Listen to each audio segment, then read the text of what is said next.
और जो कोई अल्लाह के दाई की बात ना माने, वो ना जमीन में खुद कोई बलबूता रखता है कि अल्लाह को जिच कर दे, और ना उसके कोई ऐसे हामी और सरपरस्त हैं कि अल्लाह से उसको बचा लें। ऐसे लोग खुली गुमराही में पड़े हुए हैं। और क्या इन लोगों को ये सुझाई नहीं देता कि जिस खुदा ने ये जमीन और आसमान पैदा किए हैं और इनको बनाते हुए जो ना थका, वो जरूर इस पर कादिर है कि मुर्दों को जिला उठाए। क्यों नहीं, यकीनन वो हर चीज की कुदरत रखता है।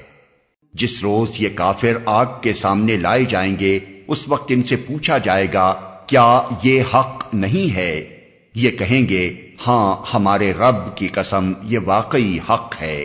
अल्लाह फरमाएगा, अच्छा, तो अब अजाब का मजा चखो अपने उस इनकार की पादाश में जो तुम करते रहे थे।